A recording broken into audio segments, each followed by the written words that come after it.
கர்த்தருடைய பரிசுத்த நாமத்துக்கு மகிமையும் கனமும் உண்டாகட்டும். இந்த நாளில் நம்ம தியானமாக ஒரு வேத வசனத்தை என்னுடைய பரிசுத்த வேதாமத்திலிருந்து மேய்ப்பனி சத்தம் என்ற ஊழியத்திலே நாம் தியானிக்கலாம்.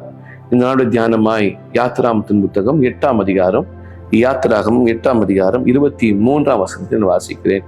யாத்திராகமும் 8ஆம் அதிகாரம் 23ஆம் வசனம். என் ஜனங்களுக்கும் உன் ஜனங்களுக்கும் வித்தியாசம் உண்டாகும்படி செய்வேன்.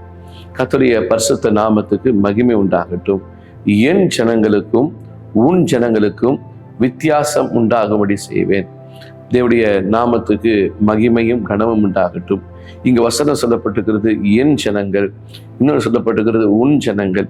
கர்த்தர் இந்த ரெண்டு கூட்ட ஜனத்தின் மத்தியிலே ஒரு வித்தியாசத்தை கர்த்தர் உண்டாக்குவாராக. என் ஜனம் என்று சொல்லும்போது இந்த ஜனம் தேவனால் தெரிந்து கொள்ளப்பட்ட ஜனம், இந்த ஜனம் தேவனால் நடத்தப்படுகிற ஜனம், இந்த ஜனம் தேவனுடைய வாக்குத்தத்தத்தை பெற்ற ஜனம். ஆனா உன் ஜனம் என்று சொல்லும்போது அது உலகத்தின் ஜனங்களும் பார்வோனின் ஜனங்களாக காணப்படுகிறார்கள். ஆனால் ஆண்டவர் இங்கு சொல்லுகிறார் என் ஜனங்களுக்கும் உன் ஜனங்களுக்கும் வித்தியாசம் உண்டு பண்ணுவேன் என்று சொல்லுகிறார்.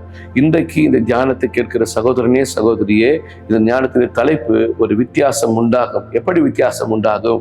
தேவனை அறிந்த நமக்கும் தேவனை தெரிகிற நமக்கும் மற்ற ஜனங்களுக்கும் கர்த்தர் ஒரு வித்தியாசத்தை கர்த்தர் நிச்சயம் உண்டாக்குவாராக.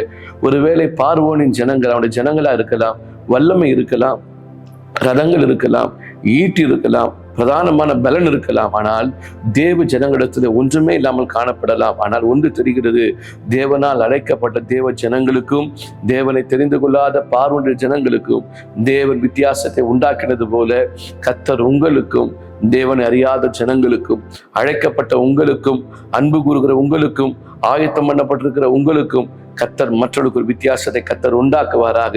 இதை நிச்சயமாய் அந்த ஜனங்கள் பார்த்தது போல நீங்களும் நானும் பார்க்க கர்த்தர் உதவி செய்வாராக. கர்த்தர் நம்மை ஆசீர்வதிப்பாராக. நாம் ஜெபிப்போம். நல்ல தகப்பனே, இந்த நல்ல தியானத்துக்காக ஸ்தோத்திரம். என் ஜனங்களுக்கும் உன் ஜனங்களுக்கும் வித்தியாசம் உண்டாக செய்வேன் என்று சொன்ன தேவன், இந்த தியானத்தை பார்க்கிற தேவன் ஜனங்களுக்கும் தேவனை அறியாத ஜனங்களுக்கும் கர்த்தாவே புறஜாதிகளுக்கும் ஆவிக்குரிய எங்களுக்கும் ஒரு வித்தியாசத்தை உண்டாக்கும்படியாக வேண்டிக் கொள்கிறோம். இயேசுவின் நாமத்தில் ஜெபிக்கிறோம் நல்ல பிதாவே, ஆமென்.